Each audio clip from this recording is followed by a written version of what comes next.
Good morning. I'm at the Claremont Graduate University, which is part of the Claremont Consortium, a standalone graduate institution.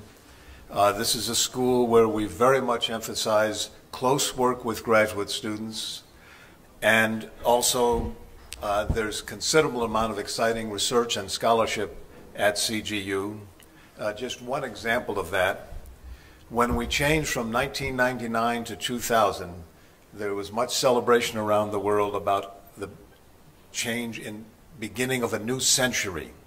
The Wall Street Journal ran a front page article in which they asked 8 scholars from around the world to comment on what the new century might bring. 2 of those 8 were from the Claremont Graduate University. The late Peter Drucker and psychologist Mihaly Csikszentmihalyi. So as Laurie mentioned yesterday, those of us who are not very early in the program have had to become adaptive, to restructure our talks a little bit so as not to be redundant, also to try to be consistent with some of the themes that have been developing. And I noticed that our keynote speaker began with a quote from George Bernard Shaw. So I thought, well, I'm going to be talking about evaluation, and I thought of a George Bernard Shaw incident that kind of related to evaluation. Thought I'd begin with that.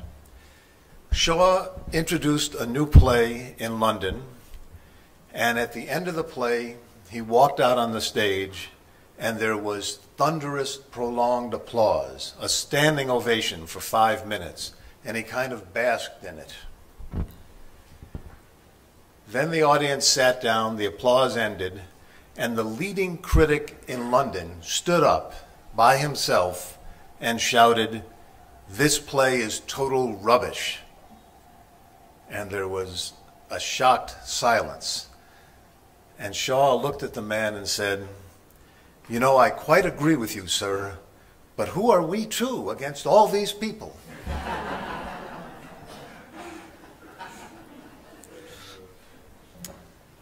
I'm going to talk about creating centers of excellence in higher education.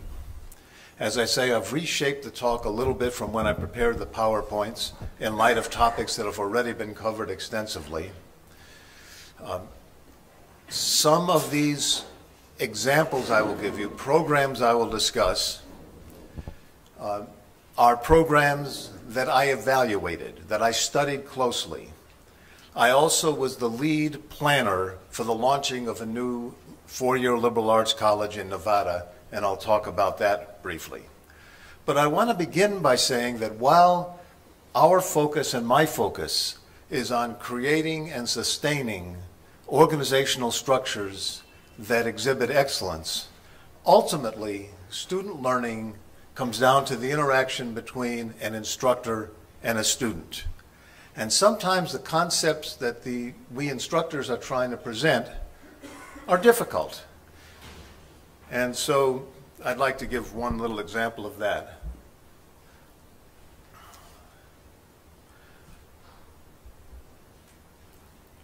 I'm going to give a quote from Chaim Weizmann, who traveled on a transatlantic voyage on a ship where also Albert Einstein was traveling, and they would have dinner every night. And this is what Weizmann said at the end of the trip. I don't feel I need to read it to you. So instruction is sometimes a challenge.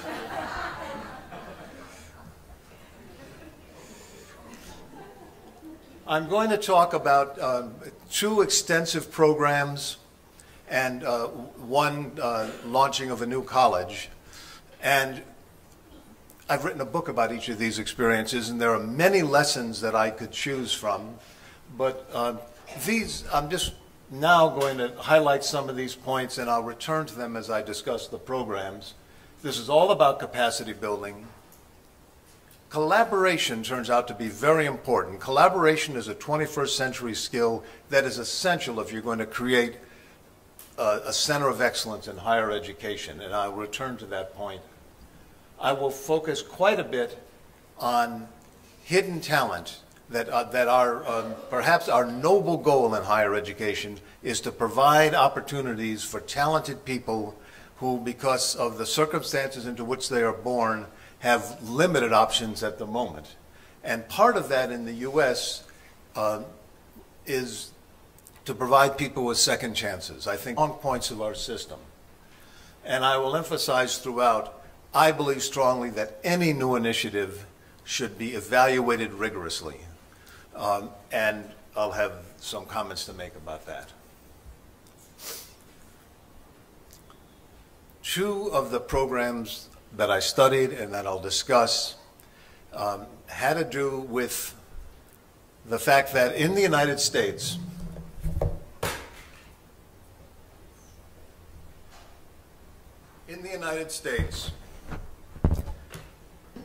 at one time, we had a group of elite research universities, and then in terms of scientific research, quite a gap to the other institutions.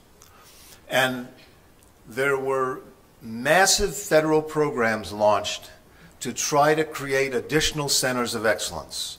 Two programs in particular that I'm going to describe. In each case, I directed the evaluation, national evaluation of the program.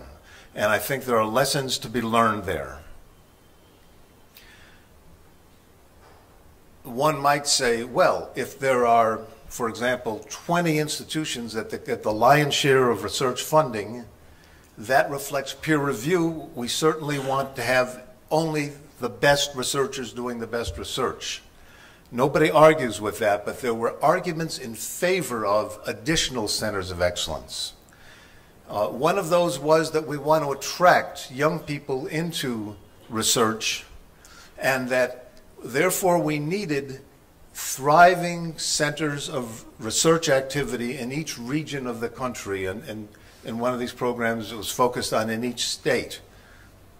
Another was that our universities were producing many, our leading universities were producing many excellent PhDs who then found at one point a limited job market, and that continued for some time, so that we had outstanding junior researchers in second and third tier institutions. So the first program was called the National Science Foundation Science Development Program. It became known as the Centers of Excellence Program. In today's dollars, that program awarded $1.4 billion. What they said was this: we are going to exclude the top 20 universities from funding. Through a competitive process, we're going to fund approximately 30 second-tier universities. We're going to try to, therefore, greatly expand the number of centers of excellence. In typical Washington bureaucratic fashion, they were a little nervous about excluding the top 20, so they never identified them. Therefore, you had this hilarious spectacle of leading universities trying to find some way to get themselves identified outside the top 20, because for each institution in today's dollars, there were $30 to $50 million involved. The NSF asked the National Academy of Sciences to evaluate the program. I was hired to direct the evaluation. I wrote this book about it. Many lessons learned there. Given one of the sub-themes of this conference is an emphasis on astronomy, I'll give an example from astronomy. The University of Arizona, prior to receiving this funding, had not been ranked very highly at all. After this funding, and after they had greatly expanded their activities in astronomy and other fields, they were ranked 5th in the nation in astronomy. This also was tied to the construction of a telescope on Kitt Peak, but nonetheless, they made great advances. The NSF deliberately funded 2 universities in Pittsburgh to create a regional center of excellence there. They deliberately funded 3 universities in North Carolina to launch the whole idea of the Triangles Research Coalition. Another program is known as Epscor. Here the idea was to try to build centers of excellence in each state. And they began with the states that received the least federal science funding. And in this book, I focused on the first 7 states that were involved, that applied. 5 were selected. I studied all 7. The 5 that were selected made tremendous strides, and then that was documented in a number of statistics. I teach statistics. I like to work with quantitative data. I feel in a talk like this, I should stay away from detailed statistical charts. I will tell you that this program required collaboration between faculty members from different departments, between faculty and administration, between universities and the business community, and all of those people working with state officials. The one senior state official who became very involved with this was the governor of Arkansas. I worked closely with him at the time as this program unfolded, as I studied it. You may have heard that this is a person who really gets into policy details, and I can assure you that's true. The governor of Arkansas at that time was Bill Clinton.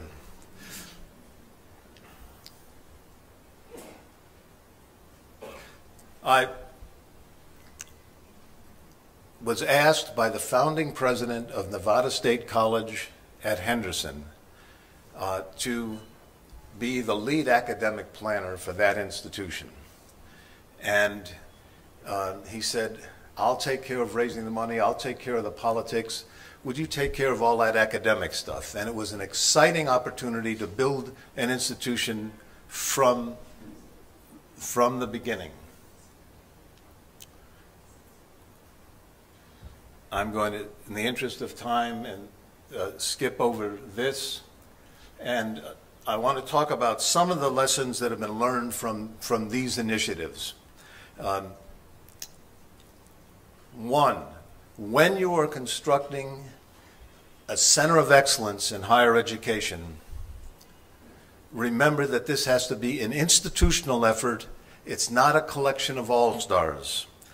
When we looked at the universities that succeeded versus those that were less successful, the ones that succeeded really came together as an institution, collaborated, had leadership that was sustained leadership, and thought as a system. A second lesson. Trying to abbreviate my remarks in the interest of time. A second lesson is that you want to evaluate each step of the way so that you can make adjustments, you learn what works and what doesn't work. Good intentions by themselves are not enough. And then I want to move to talk about the notion of hidden talent. There was a time when the prevailing model was there are only a few people in society who are talented enough to get a college education. We're going to select them and educate them. Most of my work is trying to replace that model with a model that says talent is widely distributed in society. The people who don't get access to institutions, often that's because of barriers they encounter. How can we remove those barriers? And I thought I would give, in this setting, a striking example, the mathematician Ramanujan. He was from South India. This was a man who, early in his life, did not seem to show great promise to succeed. He wasn't that interested in school, didn't do that well in the workforce. He had health problems, his marriage wasn't successful, but he loved mathematics. He would sit by himself and work on mathematical problems and ideas, and he kept a journal. And he might have gone through life with nobody noticing him. But he must have had immense self-confidence because he ripped a few papers out of his journal and he wrote to the 3 leading mathematicians in the world, and he said, you know, I've got these ideas, I'd like to talk with you about them. Two of those mathematicians immediately threw the letter in the wastebasket. The third was perhaps the leading mathematician in the world at the time, W.H. Hardy, and he recognized the work of genius. And he brought Ramanujan to Cambridge University, and where Ramanujan stayed and worked. Unfortunately, he died at a relatively young age, and we were deprived of what he might have done had he continued, but he still produced so much that graduate students in mathematics around the world study what he'd been putting in his journals.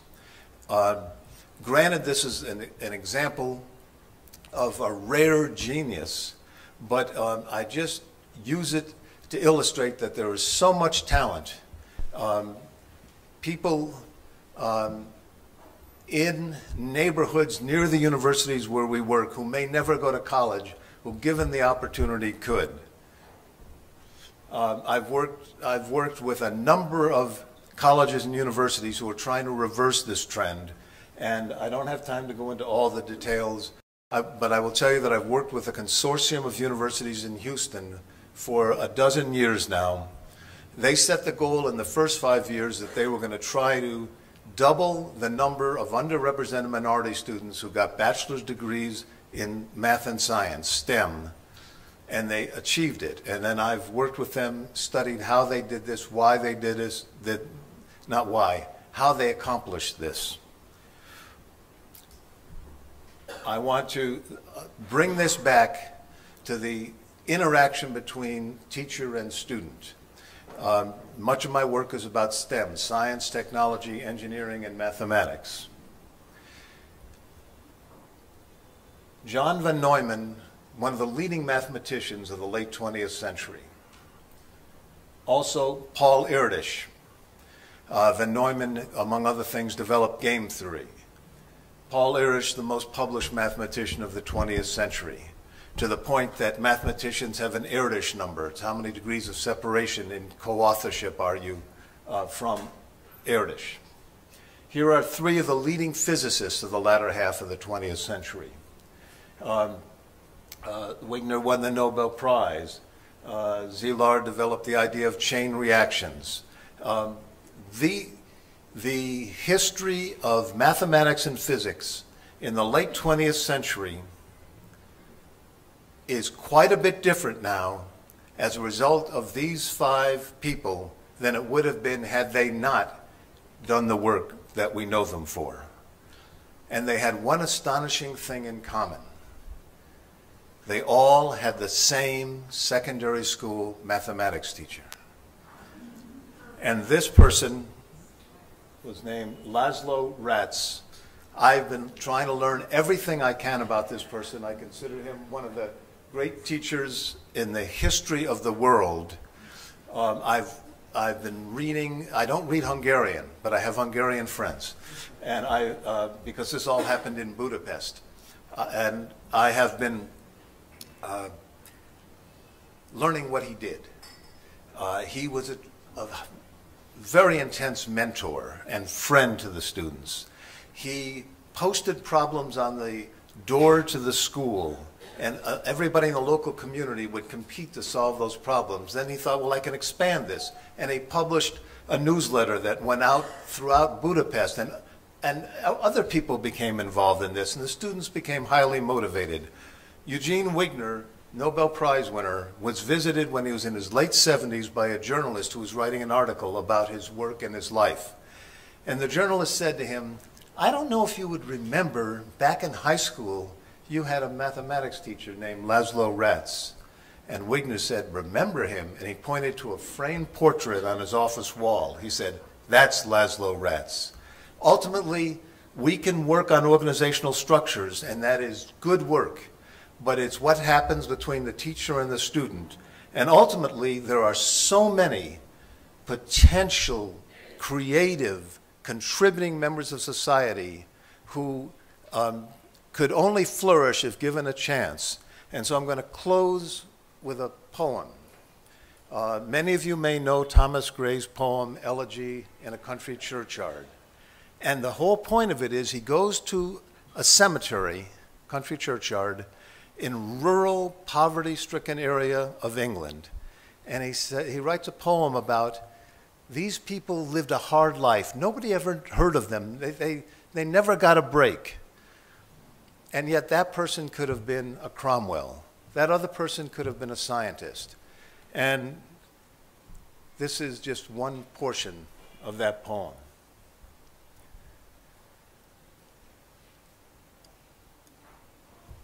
For many a flower is born of flesh unseen and wasted sweetness on the desert air. We're trying to prevent that. Thank you.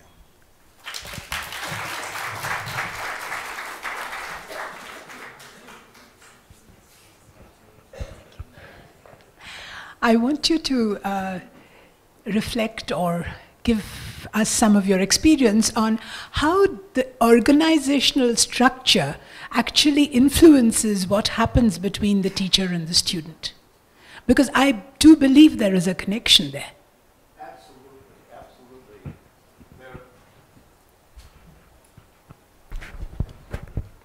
There is a close connection. I've looked closely, for example, at what has happened in Houston. And there needs to be leadership from the university, a clear mission that everybody understands, and a commitment. One component of the success in Houston is what is sometimes called recruiting, but really what it is making young people aware that college is an option for them. And this relates so much to some of the talks that we heard yesterday about the wonderful programs that were started with children from poverty here. Mentoring is critical, and there has to be space made for mentoring and respect given to mentoring. And then there are other more mundane but very important institutional structures. For example, there's huge potential in the community colleges, yet there often is a discontinuity because there are not there's not clear articulation between the community college and the four-year institution. A student, a potentially brilliant student, can finish work in the community college and then be intimidated and lost within the four-year institution. One young man I interviewed in Houston, African-American, grew up in poverty, went to a mediocre high school, applied to 2 colleges, was turned down by the first, assumed he'd be turned down by the second, moved to New York State where his father lived and took a job. Then he was accepted by the University of Houston downtown under this National Science Foundation program. He went there as a computer science major. This is a young man who thought he could not get into college. He had to take some math courses. He discovered he loved math.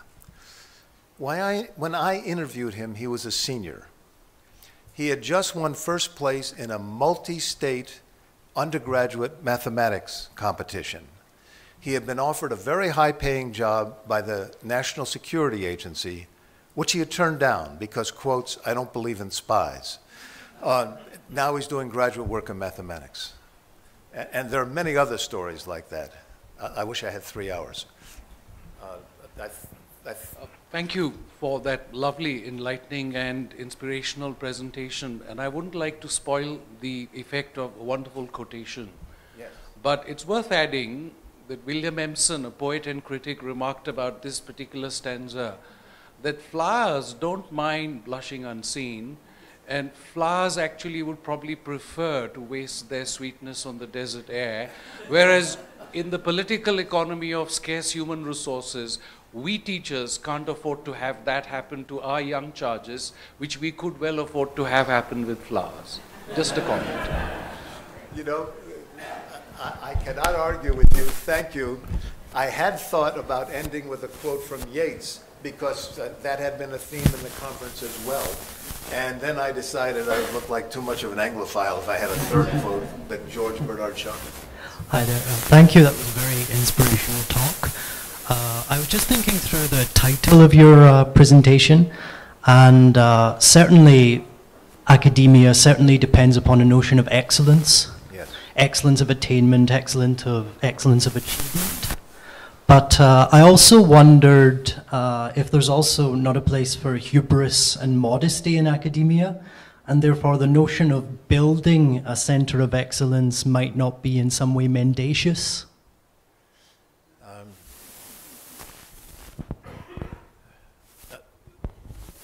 Words, epistemology, very important. This is what I meant to communicate. There are so many people who we could help, and the benefits to society are enormous, but we've got to do it right.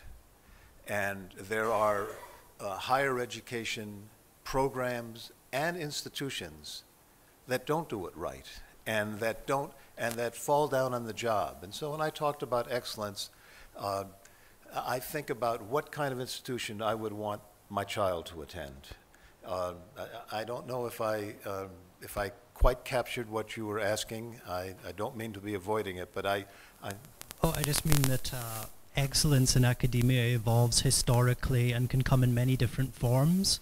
So by prescribing a center of excellence as something to build, rather than let it germinate and orientate over time, if there's not something more single-minded about calling it building a center of excellence?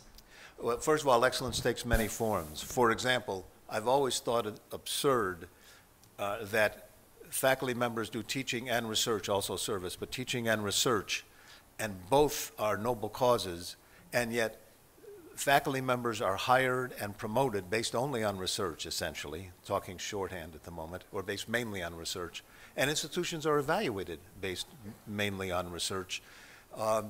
Yes, institutions evolve, but I'm thinking if we as organizational planners and leaders and evaluators, if we can make changes more rapidly, we can help more people. But when I was a dean, I used to grumble about how slowly faculty like to move. And you know, there's a very well-known CBS television show, 60 Minutes. I used to grumble that I thought it must take the average professor 3 hours to watch 60 Minutes.